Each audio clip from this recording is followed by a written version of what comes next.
Hi everyone, I'm Sala Kim. Welcome to the WDSU Hot Seat, where we continue to help you get informed before you head to the polls March 23rd. Today we're talking about the Mandeville mayor's race. 3 candidates qualified for the race, including the incumbent. 2 of them are here because Mr. Billy Rosenthal told me that he's battling a cold. He couldn't be here. But we have the incumbent Clay Madden joining us. Thank you for being here. And also Mr. Jeff Lyons. Thank you, gentlemen, for your time. We start with opening statements. 60 seconds to tell us why you think you're the best candidate for this seat. We go alphabetically, so we'll start with you, Mr. Jeff Lyons. Tell us in 60 seconds why you think you're the best candidate. Sure. I'm running for mayor of the city of Mandeville because you deserve a choice, Mandeville. There's a serious choice coming to us. The next 4 years are critical. The future of our great city is very critical. My position is simple. I will change the current reckless course set by my opponent's administration. I have the needed experience to lead. I know how local government works. I will give the taxpayers of Mandeville much better governance than they are getting now. My decisions will be based on what is best for the citizens, not based on pleasing people because you want to further a political career. My leadership will be prudent and possess a vision of the future that all citizens of Mandeville will be proud to bring forth. Thank you. All right, Mr. Lyons, thank you so much. Mr. Clay Madden, tell us in 60 seconds why you think you're the best candidate. I'm Mandeville Mayor Clay Madden. I've had the pleasure of serving my hometown of Mandeville as mayor since 2020. I have a master's degree in public administration from LSU. Before that, I came up in the Mandeville public school system, and I proudly graduated from Mandeville High School. 3 things about me in the last term that I'd like to highlight is, number 1, my listening skills. I listen to all citizens, regardless of what side of town you're from. Secondly is communication. I have elevated communication. From my Madden Minute emails to Facebook and Nextdoor.com messages that I put out, people come up to me in the grocery store and thank me for all of the information that I communicate about what's going on in the city of Mandeville. And thirdly is my repaired relationship with the council. We've gotten along. We do disagree at times, but you don't hear in the headlines and in the newspapers anymore about the mayor and the city council fighting and arguing. We work well together. We've passed 4 balanced budgets in the last 4 years, and I look forward to continuing to serve as your mayor for the next 4 years. All right, Mr. Madden, thank you so much. And since you brought up the budget, let's start with that question. You are the incumbent and now facing legal action for not disclosing the overdue end of fiscal year budget balance report for 2023. Why have you not revealed that balanced budget report? So that has been revealed. We've done our reporting the same way we've always done it. We send out a monthly report after we pass our budget in the summer. Our fiscal year is September 1st to August 31st. I don't really know what they're asking for that hasn't been reported, because it's all been reported the same way. The only thing I can think of is they're asking for an unaudited fiscal end-of-year balance. We've never included that in our reports. It can be calculated, but what I don't understand is what's the rush, because the audit is currently being done and it's going to be completed in the next couple of days. We don't tend to release the unaudited number. After the audit's over, we will. All right. Mr. Lyons, you are the one who filed that lawsuit. Tell us why you filed the lawsuit and what is your response to Mr. Madden? Well, first of all, my response is, with all due respect to Mr. Madden, it's not been reported the same way they've done it the last few years, okay? It's just not, and it's been proven. It's been proven. It's been put out on social media to show the documentation. Secondly, why the lawsuit? And it's quite simple. We've been operating blindly, okay, since the end of the fiscal year, the beginning of this fiscal year, which is September 1st. This 45-day rule that we filed, I didn't jump out in 45 days. This has been a very contemplative decision on my part. 4 months had gone by. Every meeting we've had city council people asking for this information that the mayor says is there. Why would this council person keep asking for this same information over and over again if it was there? We sent out 4 or 5 different emails, public records requests, went and viewed the records, and we were told that's the numbers. It's not the same. They haven't been changed. So the information has not been changed, And therefore, we are going to court Thursday morning. Thank you. And do you have a response? Yes, ma'am, I Mr. do have a Madden? response. Just because there's people on social media posting graphs does not mean that anything has been proven. It has not been proven. They have not proven it with any official city documents. And like he said, it will go to court, and they better bring official city documents proving us wrong, because I am confident in myself, I'm confident in our staff, I'm confident in our city attorney that all the rules have been followed. So the only city documents that we are available to are the ones that they give us, and none of the information has been updated since the first of the year. We've been operating blindly. Those numbers should be available to the public. We don't know what was in the checking account before, when we're 5 months into spending this money that they say is in there, and we don't know where we started with it. We don't really know how much money's in there. So those documents have not been updated. Why would a city council person keep asking for it over and over again? So, Mr. Lyons, you're claiming the numbers have not been released. They have You're not claiming, been Mr. Madden, updated. that They're the not numbers been are released. released. So if they are, then tell us the numbers. What are they? It's like a checking book, like you said. What's coming in? What's the revenue? What's going out? What are the numbers off the top of your head? Those numbers are included in all of our monthly reports. What is it? Can you tell us? This is a great platform and an opportunity to tell the What exact voters numbers what are the you numbers asking are. for? That's The my revenue. point. What's the revenue coming in, and what was the spending for 2023? Since that's the year in question, the end of year Well, I don't budget have that balance information report in for front of me to give you a 2023. specific number, but that's the exact reason why you have an audit. So we're audited just like any other local municipality is audited every year by law, by state law, okay? And that is why you have an audit, to give you final numbers. So that audit is taking place. We've had 2 auditing firms come in the last 12 months. One has been the auditing firm last year that came in July into a public council meeting. And the other one was our financial forecast firm that we hired to give us a forecast for the next 5 years. Both of those firms were quoted in a public meeting, and he cannot refute this, as saying that the city of Mandeville is the envy of the region, that we're doing great. They looked at our books, they looked at our numbers, and said that, you know, one of them even said, I've done this in several other municipalities throughout the state of Louisiana and into Texas, and I've never seen a city with in such a good position as Mandeville. Yes, they can't speak against that. We have a pretty good fund balance that he inherited by the previous administration. The issue is the previous administration was adding to that fund balance about $2 million a year. This administration has spent everything that's come in. And he's also spent an additional $1 million in revenues and sales tax revenues that we just started receiving with the state when we got the internet sales taxes, which this previous administrations have never had before. Okay? So that's the issue. It's the spending, and we don't know where we're starting.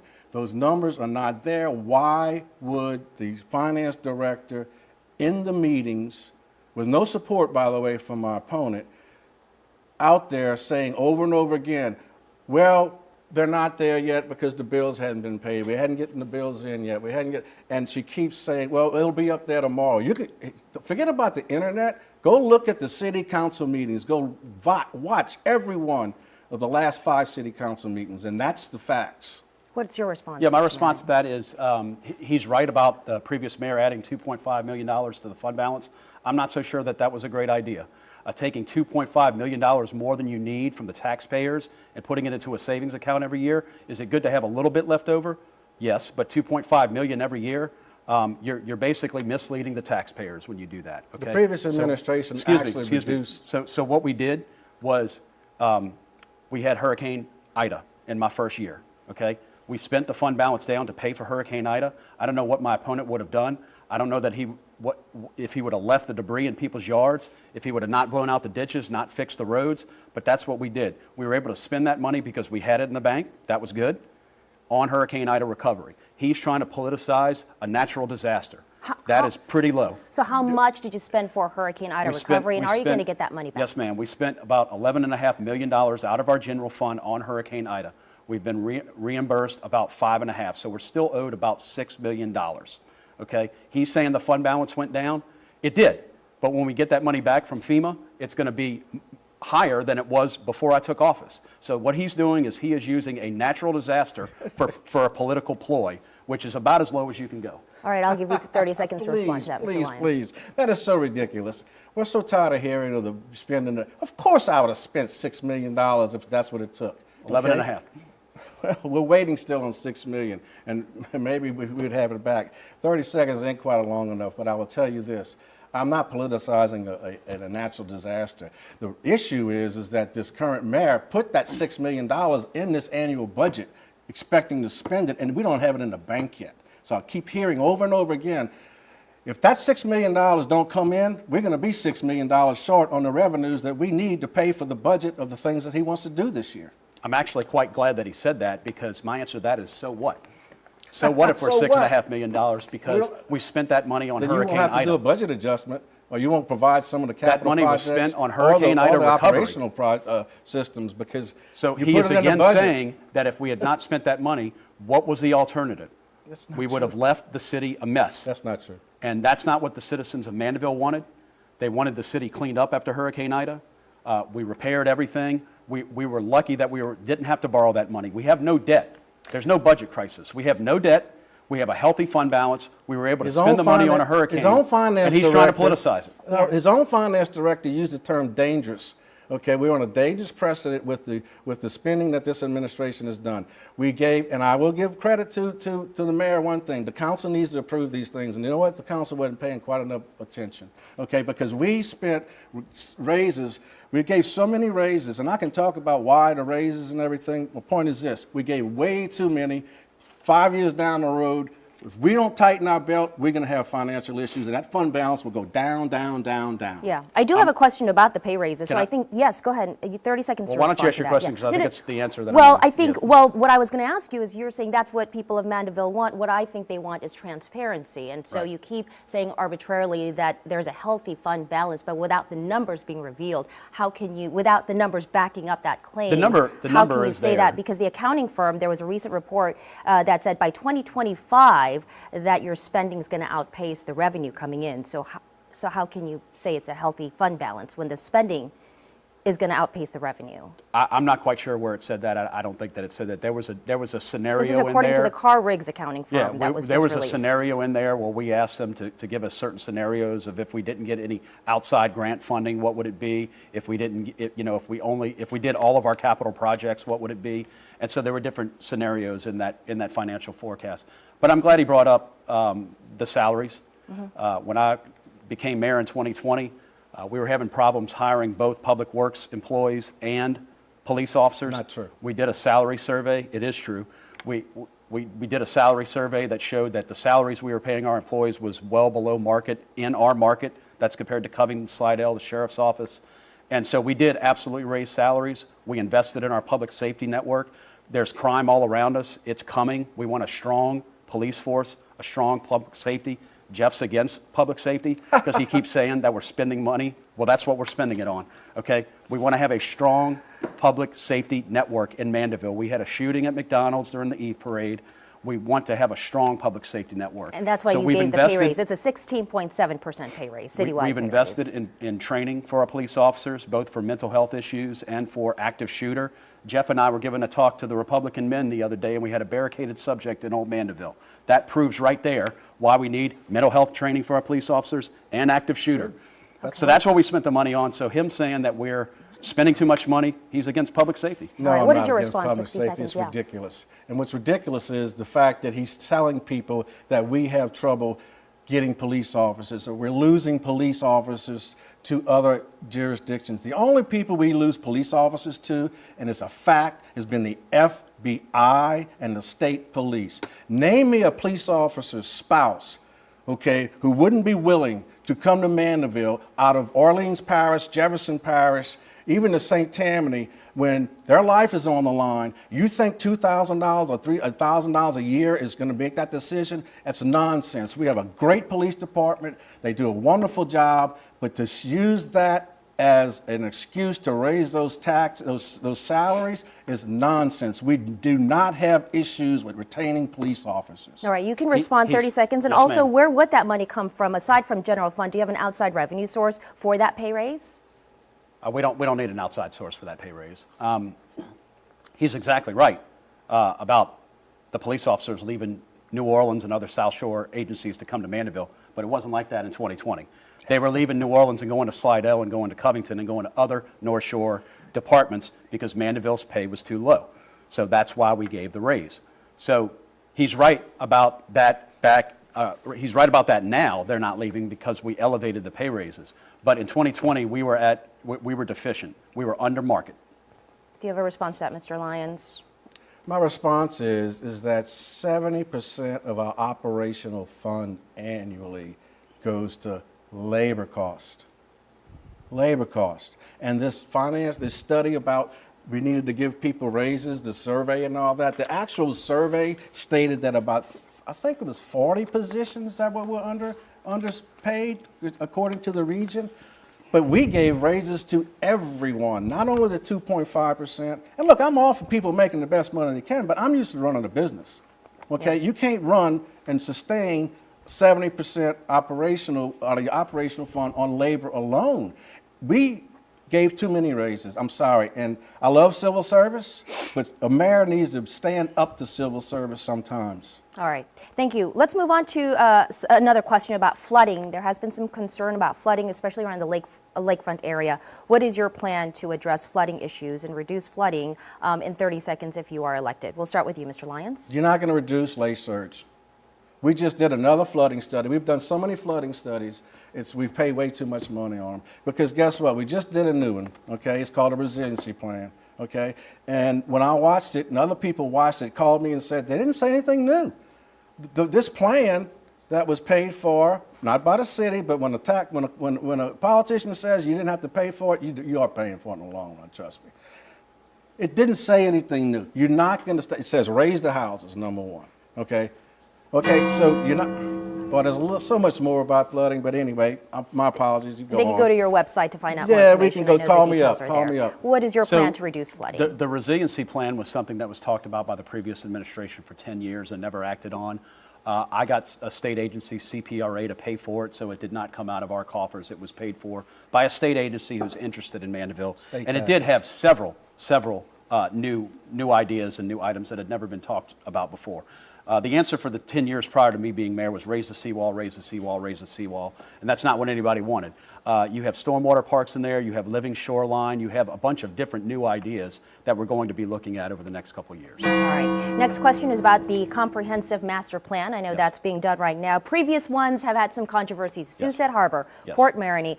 Give us your vision of the best way to make use of land use, space, and natural resources while enhancing economic development of Mandeville. I'll give you 30 seconds. It's very simple. The last comprehensive master plan for the city of Mandeville was done in 2007, okay? And then you had Port Maroney in 2017, 10 years later, and you had Sunset about 15 years later, starting in 2021, roughly 2022. The reason why you had those packed halls of people that were against it is because their opinions were not asked for back when the original plan was being done in 2007. And what I mean by that is you had a couple of people that were on the planning commission that got together and said, this is what we're going to do. And they didn't ask the citizens, what do you want? What is your vision? Okay, so that it was incongruent. My vision for the next plan is to have a citizens committee of across the board, West Mandeville, East Mandeville people, and get their vision into the vision of the city master plan. All right, thank you. Mr. Lyons, what's your vision for the best way to make use of land they did use? the comprehensive plan. Okay, we're 2 years behind now on updating it. This is not a situation where only Sunset and Port Maroney is this big issue. The comprehensive plan is for the entire city.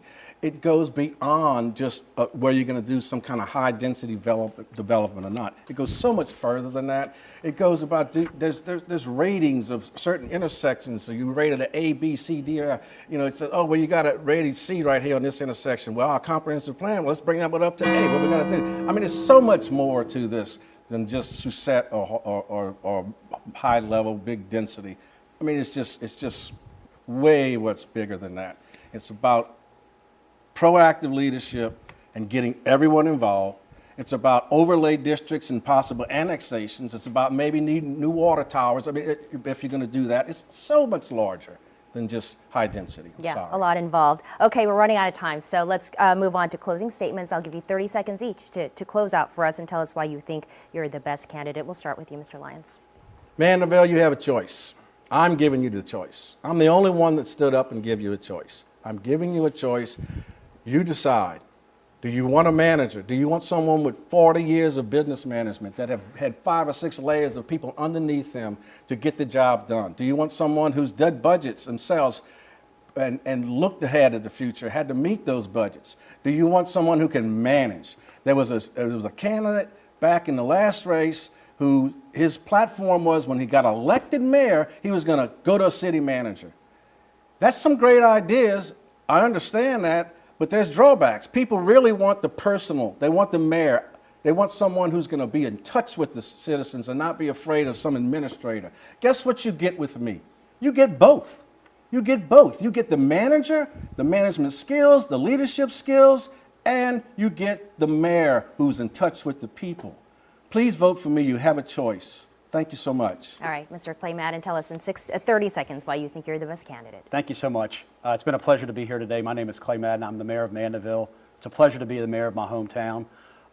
I've been running a positive campaign that has ideas, accomplishments, and goals.